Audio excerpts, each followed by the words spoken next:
Discover the Wodaabe tribe, a tribe where men wear makeup and compete to know who is the most beautiful. Hello Displorers, welcome back to another fascinating video presented to you by The Explorer, and thanks for watching. We recently made a video about the Cushites, Nilotic and Bantu people, which you guys really liked, so we thought we will shine the light on another amazing ethnic group in Africa. And in this video, we will be looking at the Wodaabe people, and we shall be exploring their origin, religion and way of life. If you are new here, welcome. Be sure to subscribe and turn notifications so you don't miss any of our videos. The Wodaabe, also known as the Mbororo or Bororo, are a small subgroup of the Fulani ethnic group. They are traditionally nomadic cattle herders and traders in the Sahel, with migration stretching from southern Niger through northern Nigeria, northeastern Cameroon, southwestern Chad, western region of the Central African Republic, and the northeastern of the Democratic Republic of Congo. The number of Wodaabe was estimated in 2001 to be 100,000, but today the number has almost tripled. The Wodaabe are known for their elaborate attire and rich cultural ceremonies. The Wodaabe speak the Fula language and don't use a written language. In the Fula language, Woda means taboo, and Wodaabe means people of the taboo. This sometimes is translated as those who respect taboos, a reference to the Wodaabe isolation from broader Fulbe culture and their contention that they retain older traditions than their Fulbe neighbors. In contrast, other Fulbe as well as other ethnic groups sometimes refer to the Wodaabe as Mbororo, a sometimes pejorative name translated into English as cattle Fulani, and meaning those who dwell in cattle camps. By the 17th century, the Fula people across West Africa were among the first ethnic groups to embrace Islam, were often leaders of those forces which spread Islam, and have been traditionally proud of the urban, literate and pious life with which this has been related. Both Wodaabe and other Fulbe see in the Wodaabe the echoes of an earlier pastoralist way of life, of which the Wodaabe are proud and of which urban Fulbe are sometimes critical. Everyday life of the Wodaabe people. The Wodaabe keep herds of longhorned zebu cattle. The dry season extends from October to May. Their annual travel during the wet season follows the rain from the south to the north. Groups of several dozen relatives, typically several brothers with their wives, children and elders, travel on foot, donkey or camel, and stay at each grazing spot for a couple of days. A large wooden bed is the most important possession of each family. When camping, it is surrounded by some screens. The women also carry calabashes as a status symbol.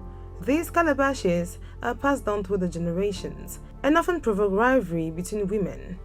The Wodaabe mostly live on milk and ground millet, as well as yogurt, sweet tea and occasionally the meat of goats or sheep. Religion, morals and customs. Wodaabe religion is largely Islamic, mixed with pre-Islamic beliefs.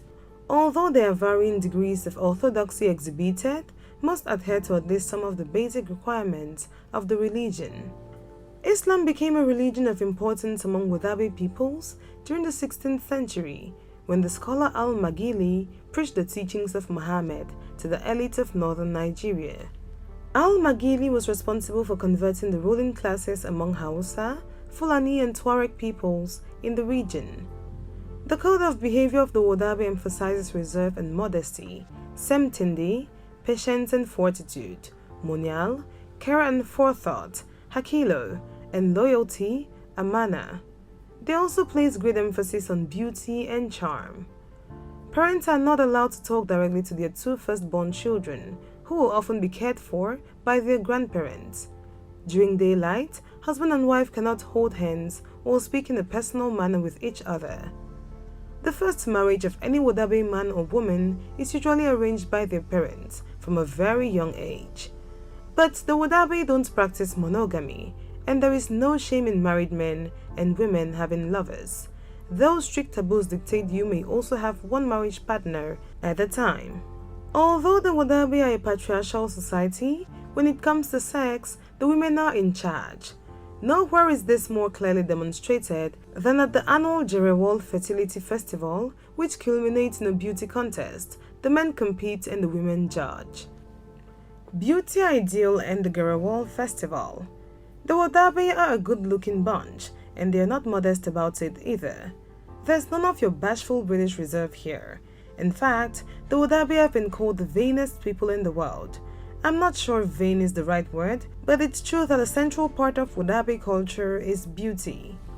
At the end of the rainy season in September, Wodaabe clans gather in several traditional locations before the beginning of their dry season transhumance migration. The best known of these is Ingalls Cure Saleh Salt Market and Tuareg Seasonal Festival. Here, the young Wodaabe men with elaborate makeup, feathers and other adornment perform the yaki dances and songs to impress marriageable women. The male beauty ideal of the Wodaabe stresses tallness, white eyes and teeth. The men will often roll their eyes and show their teeth to emphasize these characteristics. The men competing will prepare for days and up to 6 hours on the day itself. Their heads are shaved at the front and their braided hair is adorned with shells, as well as the eye makeup. Men stain their skin with saffron or ochre-colored clay to create yellow and red hues. Their lips are painted black, which emphasizes the whiteness of their teeth. White makeup is applied to their cheeks and down the bridge of the nose. The Wodaabe were contouring long before Kim Kardashian got in on the act. They dress in exquisitely embroidered robes, bright feathers, and jewelry made from painted shells. Once everyone has their glad rags on, it's time to dance. They sing loudly and jump up and down to show off their stamina. Older men and women run up and down the length of dancers, shouting encouragement and urging them to ever more elaborate and energetic movements, kind of like your mom cheering you on down the pub. Competition to be the most desirable man is fierce at the Gerewol, and for good reason. The judges are high-status women, such as the daughters of past champions. When a judge picks a winner, they get more than a sash and a crown. They get to have sex with a judge, even if one or both parties are already married. The women judging can also consent to be stolen away from their husband and remarried to one of the winners. But there is no pressure for a wife to leave her husband after she finds the fairest of the fair, and she may simply want to have sex with him that evening. When a woman has chosen her lover from those competing, she will signal with a slight gesture of her hand. After the sun has gone down, the couple will quietly disappear into the undergrowth where they will spend the night together, making love on a palm leaf mat that the man has been carrying over his shoulder throughout the Gerewol, which is all far more civilized than getting tanked up on WKD and being fingered around the back of Wetherspoons. Because it's considered a great honor for a man to be selected as the most beautiful, the partners of both the judges and those dancing are hopeful that their spouse will get to have a new sexual encounter. It is something to be celebrated and honored. Of course, occasionally, sexual jealousy rears its head. Munyal is said to be the highest quality that a Wodaabe woman can possess, and it means to have patience in all things, but most especially with her husband's lovers. Lovers aside, I imagine you would need considerable patience if your partner could tie up the bathroom for days, getting ready to go out on the pool.